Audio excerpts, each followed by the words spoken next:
Every who down in Who Newville liked the holidays a ton, but where to get great prices on gifts, they had no idea. None. They searched and they searched for great gifts under $25. Gifts for spouses and friends and even their toddlers. When suddenly one who shouted, Walmart has what you want, knowing they have Lego, Tree Hut, and low prices to flaunt. So they enjoy the holiday season as who's often do. Cheering and shouting, Walmart has incredible gifts. Who knew? Find gifts they'll love under $25 at Walmart. This episode is brought to you by Nature's Bounty. Nature's Bounty believes your body is brilliant, naturally designed to thrive, inside and out. For those always looking for new ways to support your health from head to heels, Nature's Bounty has a range of over 400 vitamins and supplements born from 50 years of trust and care. Nature's Bounty. It's in your nature. Visit naturesbounty.com to learn more.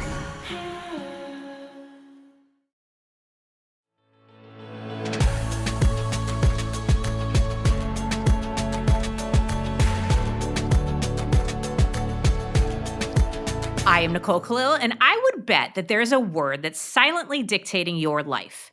It's unconsciously shaping your decisions, influencing your choices, and possibly wreaking havoc on your relationships. For many women, it's the dirtiest of dirty words, one we avoid at all costs. We're terrified of being labeled with it, judged for it, and seen as it. Any guesses? The word is selfish. As a woman, a partner, a friend, a colleague, or as a mom, can you even imagine being selfish, let alone being accused of it? It feels like a rebellion against everything we're told we're supposed to be, right? In a world that demands us to be endlessly giving, nurturing, and self-sacrificing, selfishness feels like a crime against our identity. But here's a twist. What if being selfish isn't the horrible thing that we've been told? What if, like failure, it's something that we've been taught to avoid at all costs, but in reality, avoiding it costs us more of what actually matters because it's a necessary thing for things like confidence and success and all the stuff that's important. What if, and hold on to your seats for this one, what if being selfish is actually the key to unlocking a life of love, fulfillment, and authentic happiness? I don't know, friend, but we're about to find out. And for the record, I love nothing more than a good reframe. So I'm coming into this conversation with an open mind and a ton of excitement. Today, we're diving into this provocative topic with none other than Naketa Ren Thigpen, balance and relationship advisor, captivating speaker, host of the Balance Boldly podcast, and author of Selfish: Permission to Pause. Naketa has a groundbreaking approach that merges psychotherapy, trauma expertise, and relationship wisdom to challenge norms and ignite transformative change. Naketa, thank you for joining us, and I'm clearly excited to have you challenge what being selfish means. So that seems like a pretty good place to start. How is being selfish not a bad thing? First, let me congratulate you on entering with an open mind, because this is a conversation that so many humans, especially those that identify as female, struggle with because we are raised to do just the opposite, right, of being selfish. I say being intentionally selfish specifically as my reframe on the way that I looked at redefining it. When you give yourself that permission to be intentionally selfish, you are literally giving yourself, your own self, an intimate, personal gift to create joy your way. Not bartered on anyone else's expectations, not about including someone else in your selfish time. We do it all the time when we have self-care days as ladies. We're like, oh, I'll have self-care with my 5 friends from college and my 3 coworkers and, my niece and my nephew and whoever else. And before you know it, you're in host mode. Your energy is super low because you're exhausted from your day away from all the busyness. You weren't being intentionally selfish. And I literally teach people that real self-care is being intentionally selfish, to take care of you, to do your forgiveness work, your self-love work, whatever it is, to wiggle your toes and watch Netflix, whatever it is that you need to do for yourself. That is the space that you get to just be, so you can tune your inner brilliance up, which some people call intuition, and start to actually be able to not only hear yourself, Nicole, but trust yourself. So I love the term intentionally selfish because I think sometimes when we think about being selfish, we think about what we're going to do to other people, the harm we're going to cause, things like that. This Mhm. is not a by accident type of thing. This is something we are being mindful about and intentional about. I love that you brought up the hosting things. I know I do that. And Mhm. sometimes being intentionally selfish means having some time with friends to refill my cup. But Absolutely. this, not slipping into hosting mode. And also, I often find I try very hard to make it convenient for everybody. If I'm going to have me time, it's like, what 20 minutes around everybody else's schedule and everybody else's priorities can I fit this in? Yes. Versus prioritizing it and being intentional about it as if it's as important as all the other things. Yeah, and it's actually more important, right? Not to be morbid, but for most of us, the rocks of our family, the rocks of our businesses, the rocks of our leadership positions that we sit on, most people around us wouldn't know what to do if we went out of commission for more than a hot beat, right? Let alone if you self-care your way into a hospital, because your version of self-care was always, or majority, hosting other people, holding space for other people. Those things are great. I love to host. My whole business is about holding space, right? Which is also why I take a 6-week sabbatical once in the summer and another 18 to 21 days at the end of the year. Not because I don't love what I do, but I needed to create my business in a way where I was walking my talk and able to refuel, recalibrate, sometimes shed, right? Like shedding those people, places, and things that we people pleased ourselves into yeses, because this is the year of yes. We all go through that as women, saying yes to so many opportunities because of FOMO. We don't want to miss out.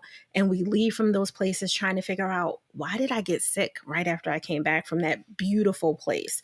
Why, when I was on the vacation, I couldn't turn off my brain of the 1,000 things that I should be doing instead of being here on vacation? Like, all of those things are literally compacting and calcifying, like cement, if you will, around our purpose. And we can't breathe. And part of it is because we've conditioned ourselves, in addition to the conditioning that our very human guardians and family members that raised us, or whoever was involved in your rearing, they didn't know better. So they were taught, you give. You give and you give. And I say, yes, give, grow. Don't give, and go broke. And I mean that more than financially. Your energy. I know too many humans that have been laying on bathroom floors, crying, snotting their tears out, everything, because they are just done. Their Mhm. tire is tired. And a lot of us do that to ourselves, trying to not be the person that's labeled selfish when it's exactly what we need to do. Not be in our ego or push people away or make boundaries so rigid that we can't breathe, but literally be able to say, you know what? I have these expansive boundaries because I'm selfish, because I loved me today, because I said, screw all the other things that just don't compete with my health today. It Mhm. matters. You matter. Totally. I mean, we've heard this so often, but it's that, put the mask on yourself first sort of philosophy. Now, Yes. I have the answer for myself, but you talk about this all the time with so many different people. And I'm curious, what do you think prevents people most from being selfish or for taking this intentional selfish time? What is getting in the way of us actually doing this? Yeah, so you hit all of the high level markers of what most people would say. Oh, I don't have time.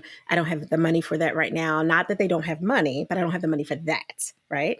And often assuming that it's not an actual economic issue or challenge, because those are real things that really are occurring for people, assuming that's not the case, underneath all of it is you don't feel worthy. You don't feel worthy of giving yourself that space. You would tell your girlfriend, your best friend, your sister, your cousin, your sister cousin, right? You would tell them in a minute, girl, you better take a minute for you, breathe. They can wait. We would tell them in a heartbeat. I see that you're about to break down. I see that you're beyond burnout. I see that you are not your beautiful, brilliant self. Take a beat. That's what I would tell anyone that I love. But then when the mirror is on me, And I have to say that to me because sometimes we have to save ourselves. Nobody's coming to save you. Somebody might be coming to encourage you, to guide you, to give you a blueprint, but no one is coming to save you. And you have to do that with yourself in the mirror. And when that mirror is on you and you're sitting there like, why can't I give myself that same permission?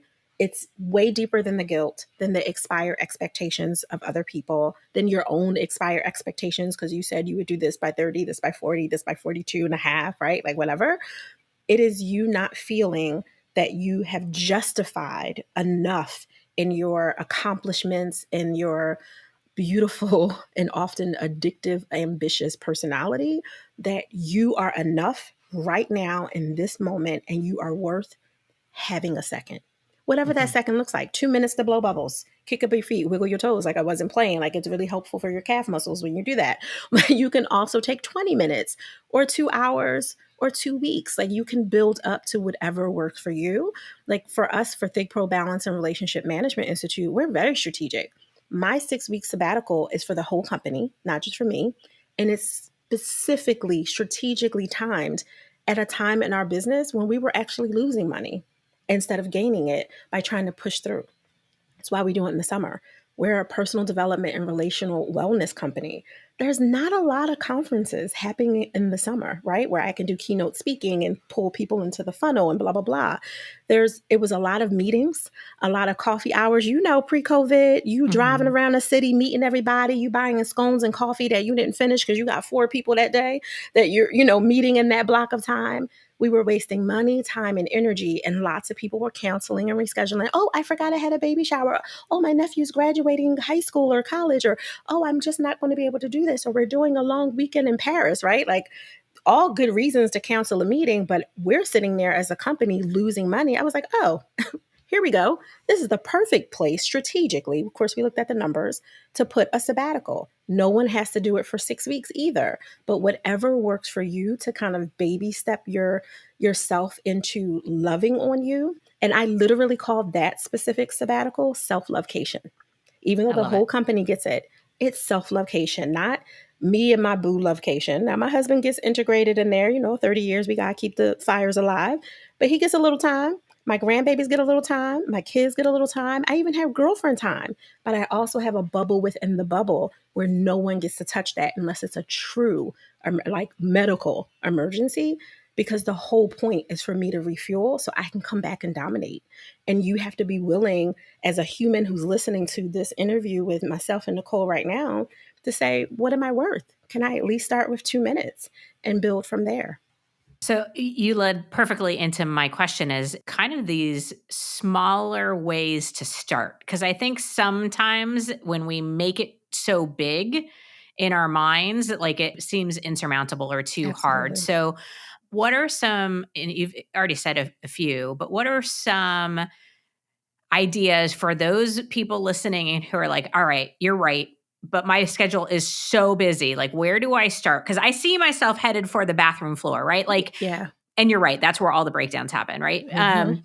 So I see it myself headed there. What can I do now and layer on over time to practice being selfish? One of my favorite is to baby step. If we're talking about micro sabbatical specifically, even though there's so many different ways, but if we're talking about like, I need a little bit more spaciousness, I really want to do a micro sabbatical. And I say micro on purpose because most people think sabbatical 6+ months, right? Like totally off the grid, whatever. Micro for us is anything less than 12 weeks. But you can start with a workcation. Most of us have done that unintentionally. Like we were on vacation, still checking the email, still pulling out the laptop, still finishing a report, an audit, or whatever, right? But what about when we do it strategically and we say, you know what, I have X project coming up, not heavy duty, there's like power player audit stuff happening where, the whole company is doing 90-hour weeks. That's not the time to do it. But let's just assume it's a traditionally full week, because I try not to say busy. So traditionally full week, and you're looking at your schedule and you're like, you know what? There's a 4-day holiday coming up in, I don't know, 10 weeks, whatever holiday is recognized in your country. Because I know this is a global show, but wherever you're recognized. And it's a 4-day weekend coming up, but you can't really totally come off the grid. So you pick a project that you're willing to take with you during that time. And when I say with you, I don't mean that you have to be traveling. I just mean that it's coming into your personal space, because work-life balance isn't 50-50, right? It's all about your truth and your boundaries to create that truth as a reality. So if I say I'll just pick on something tangible. I have a 30-page report that I have to get done, metrics and all the things. I also have 25 other things, but let's just pick on the report. The report is something that if I don't get this done, I really can't enjoy myself. And I know that I need to get this done. So I'm going to create blocks of time, almost like an open office hours with myself for this report. So maybe assume it's a Friday to a Monday, assume I'm going to do 2 hours in the morning of easing into my day, whatever that looks like for me. I love tea. I love journaling. I love sex. I love, my Peloton, like whatever. Like you ease into your day with how your morning starts. And then you do something transitionary, like maybe your shower is your transition before you now go into the work mode of your 4-hour block or 2-hour block. Maybe the transition is you just finish your protein shake and now it's time to go. But just have something that is your kind of neurological key, that I'm turning the key into work mode right now, because you also get to turn that key back when you're at the end of that 2, 3, 4-hour block. And you do that on Friday. And then you ease into whatever your evening is supposed to look, friends, family, the dog, the frog, whatever. Saturday, you do the same. Sunday, you might have a little bit more time because you're trying to wrap this thing with a bow on it so that you can have all of that final day of the 4-day weekend of Monday completely to yourself. One of the things that I love doing, because I still do this to this day with workations when I have big projects or books or whatever, one of the reasons that I love it is because I don't like to apologize for the fact that I am an overachiever, right? I'm getting things done, period. But I'm also a lazy overachiever, and I'm aware of that. I love my rest. I embrace the rest, and I have to balance that overachieving with making sure that I have some spaciousness for myself and my nervous system and whatever it is, my marriage, right? Like whatever it is that I need, and recognizing that without feeling like I have to put success down in order to pick up self-care or to pick up relationship bliss or to pick up maintaining and managing healthy friendships with my platonic friends. I don't want to put it down. I want to literally be able to dance with all the things. But the way that I can do that without the guilt is knowing that I prioritize something that was critical to me, to my business, to my leadership, to my work, whatever. And I still made some space for me. If you're anything like me, drinking enough water every day sounds great in theory, right up there with getting 8 hours of uninterrupted sleep and folding the laundry right away. Which is why I found a smarter way to stay hydrated with Cure. Cure hydration packs are clean and simple, plant-based electrolytes, no added sugar, and just 25 calories. They hydrate better than water alone, and get this, they actually taste good. My favorite flavor is lemonade, but they have several great flavors that you can try, which make drinking water feel like less of a chore. They even have a Cure Hydration variety pack for kids. JJ uses them over long practices or tournament weekends, and honestly, I use them then too, because hauling kids around to all of their activities should qualify as a sport. Listen, staying hydrated isn't just about water. You also need electrolytes. That's why I love Cure. It's clean, tastes great, and actually works. And for This Is Woman's Work listeners, you can get 20% off your first order at curehydration.com/woman's work with code Woman's Work. And if you get a post-purchase survey, make sure to let them know you heard about Cure right here. It really helps support the show. Don't just drink more water, upgrade it with Cure. This episode is brought to you by Casamigos Tequila. What do you bring to a holiday party? Simple. A bottle of Casamigos. Because nothing gets the party started like a Casamigos margarita, which isn't just for summer.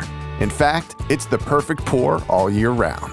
Casamigos is the gift that always feels right. Because anything goes with my Casamigos. Please drink responsibly. Imported by Casamigos Spirits Company, White Plains, New York. Casamigos Tequila, 40% alcohol by volume. Abercrombie Kids is bringing the cheer all holiday season. And winter break means it's time for new outfits that are both festive and comfy. The last thing they need? New cozy coats for every occasion. Celebrate the season with Abercrombie Kids in the app, online, and in stores.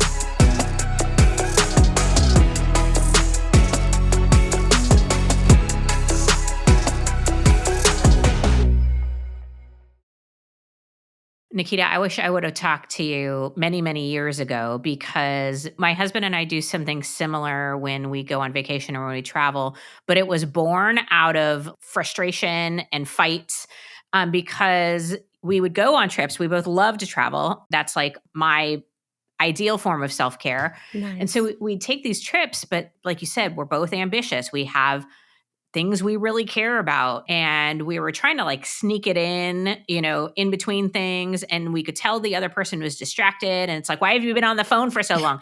And ultimately, what we ended up doing that we still do today is most days when we vacation, we give each other an hour or 90 minutes in the morning. Yeah. But like you said, we kind of get our coffee, we find a place that's really nice and wherever it is that we're staying. And our daughter gets iPad time or time to call her friends, which she really wants anyway. And we set a timer and we have that time to do whatever it is that we need to do so that we can enjoy the rest of our time, the rest of each other, the rest of the location that we're at, while also not carrying around this like never ending to do list or this feeling that there's so much shit waiting for us on the other side. Yeah. So I really vouch for that as a great starting point, whether it's a vacation or a weekend or a half day or, Yes. something along those lines. So my next question is around this mathematical formula that you have. Mhm. I'm very curious about it. You mentioned earlier work-life balance is not 50-50. It doesn't ever work out that way. Mm-mm. So tell us about how you find that balance of joy and work and life and all of that stuff. Yeah, so you asked, you didn't realize this, but you asked a loaded question. So there's a formula for balance, which is part of the formula for joy. And if you don't mind, I'll give you the whole thing.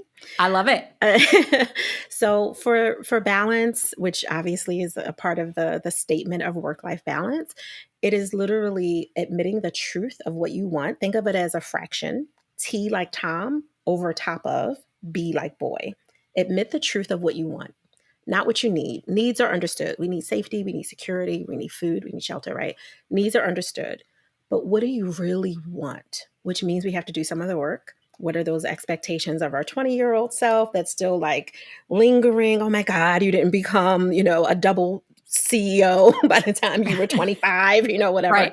Those expectations we just got to like put to the side and be grateful for what we've accomplished and all that. But also the noise away from maybe even what we said 6 months ago when the year started. Oh, I'm going to do this, I'm going to do that. And life gave you other opportunities. And I'm saying opportunities very purposefully. Maybe it was a lot of shit. And shit is an acronym for storms, hurricanes, a few intervals, and tsunamis. Maybe that's what you got out of life this particular year at the time that you're listening to this. And it wasn't as many glorious opportunities or vice versa, but it still didn't line up to what you said you were going to do at the top of the year or the end of the last one.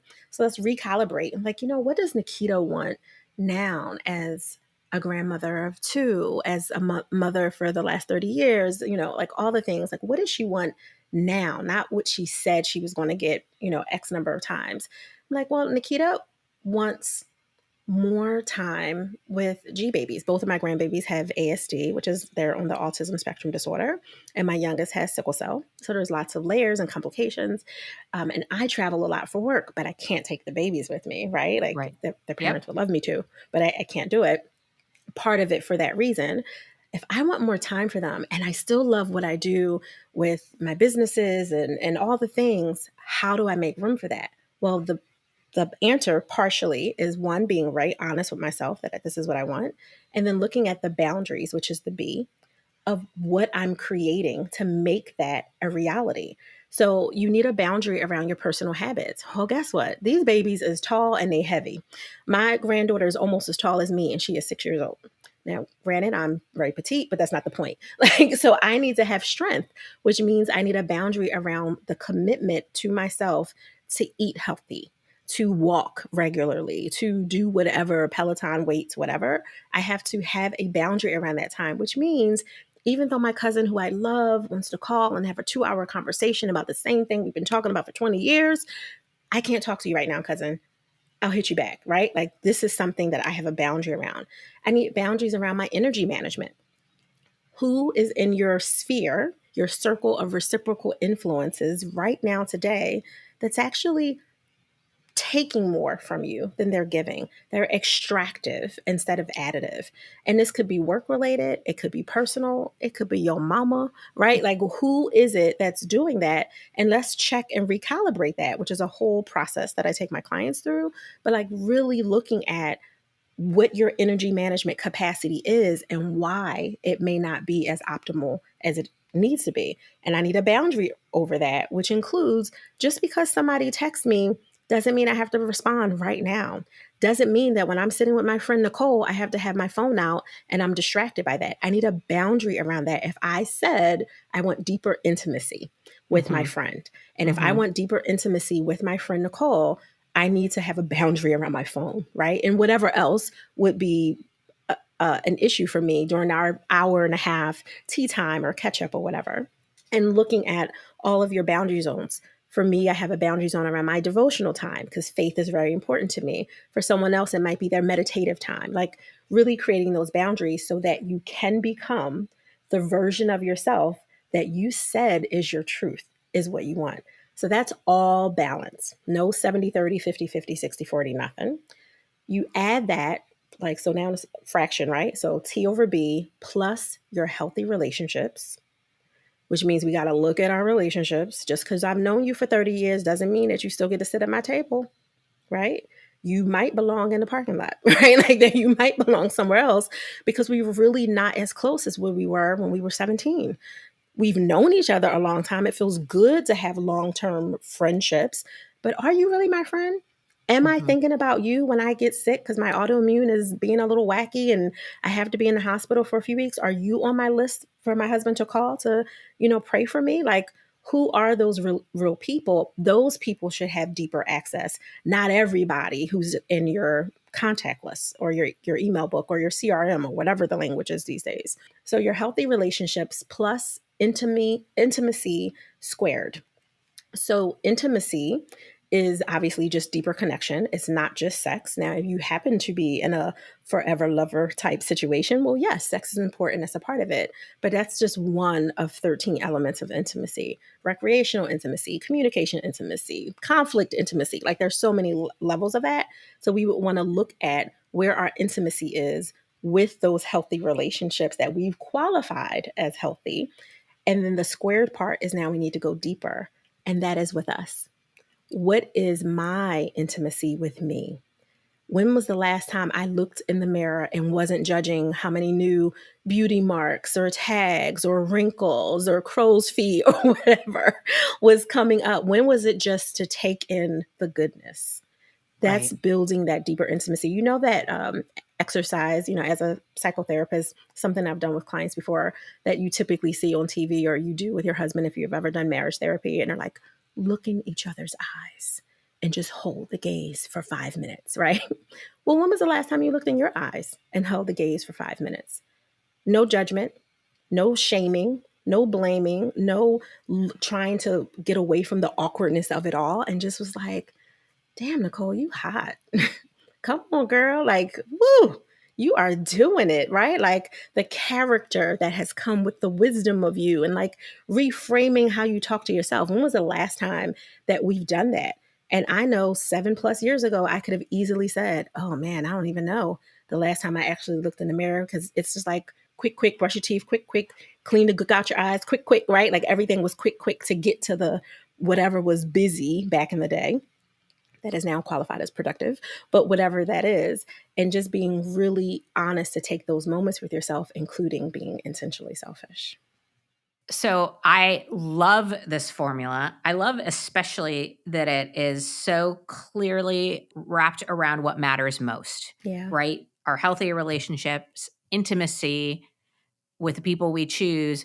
But most importantly, for me, is the squared part, the intimacy with ourselves, because in my work with confidence, one of the things I have really, it's just so obvious. We are not spending enough time with ourselves. We don't even know ourselves all that well, let alone intimacy. I mean, that is highly important. So Yeah. I love this formula. Where does joy fit in?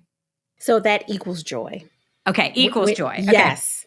When you have your balance plus your healthy relationships times your intimacy squared, you have now the exponential equivalent of joy. You have created it for yourself. So when people say I have to find joy, I have to find balance, like part of it is our language and it's a little semantics, but a lot of it is because we keep seeking out. And all of this was in, right? It was the person inside the professional, the person inside the entrepreneur, the person inside the bad bitch that put on that pencil skirt and heels, but she's a human on the inside. And when we get to know her and get to trust her and get to love her, him, they, them, whatever, when you get to really be grounded in that, you've created your joy. And you get to add and take away whatever doesn't fit anymore, whatever doesn't serve you. So my last question is, we often are going to feel, at least initially, some shame, guilt, anger, fear going into something like this because it's new and different and opposite, as we've said several times, from what we've been taught or told all along. But you say that doing this, becoming intentionally selfish, actually frees you from those same feelings, shame, guilt, anger, fear. How does that happen? It's like a muscle, right? Like if you have ever lost muscle, like because of maybe you were inactive for a certain amount of time in the hospital or whatever, you know how, or you had a baby, right? And you're just like everything's loose and goosey and all of it. It's very uncomfortable. You feel lack of confidence, your esteem is impacted, all of it, until you start being consistent. It's, having a baby, you got to put on them big diapers, right? Like because of all the things, assuming that you've had a vaginal birth. For those listening that have experienced that, it's so awkward. It's uncomfortable. It's embarrassing. It doesn't feel like something you should have to do in 2024. Like they're sending rockets to the moon. Like, why can't we figure out another way to do this? But the reality is, it's the consistency and the time. We have to keep building the muscle. You keep trying your 2 minutes until it becomes 4, until it becomes 20, until it becomes 2 hours, until you have a workcation with your man and you're like, yeah, we're not doing this feeling awkward about it. We're intentionally taking that hour and a half power jam session with our work to get it done, and then coming back together to really enjoy each other without the heaviness of, ooh, what am I not doing? What part of me is not being perfect? Because perfection is bondage. That's a whole different conversation, right? But when you're able to just say, you know what, this is hard, this is awkward, it's uncomfortable, and I'm worth it. It makes all the difference in the world, because before you know it, you got your snatch back, right? You can get back into those jeans. You can start running again or walking fast or whatever it was that you were doing pre-baby in that, kind of metaphor. And now you feel stronger because you have a reference point of what it was to have to rebuild something. Right now, you're reconditioning your old way of being, not just deconditioning, but reconditioning with a new integrative way to look at yourself. And you're doing it from a space of power, because the resilience isn't built on a trauma. It's built on you choosing to strengthen something that you deserve to be strong in, which is you. I love this reframe so much. Thank you for challenging our thinking around being selfish and intentionally selfish. Naketa, I know people are going to want to learn more. So the website is thigpro.com, and you can find more of Naketa's wisdom on the Balance Boldly podcast, as well as all the other places to find and follow Naketa. We'll put in show notes. So thank you for an incredible conversation, and an important one at that. Thank you so much, Nicole. As Naketa said, being intentionally selfish isn't about taking from others. It's about filling yourself up because you deserve it, because you are worthy, and because you have even more to give. It's about giving yourself permission to pause, to breathe, and to be your most authentic self. What if being full of yourself wasn't something to be ashamed of, but something to be celebrated? Imagine a life where your cup is so full that it overflows, nourishing everything and everyone around you. Maybe, just maybe, being selfish is the ultimate form of generosity. So, As you go about your day, ask yourself, where can you be a little more selfish? Where can you create space for your needs, your desires, and your happiness? Where can you apply the formula T over B plus healthy relationships plus intimacy squared equals joy? Because when you do, you're not just living for yourself, you're living for everyone who benefits from being around you. Selfless? Why would you or anyone who cares about you want you to be less of yourself? I say more. More of you, more of what matters, more of what brings you joy, and then maybe you'll have more to give. Because that is woman's work.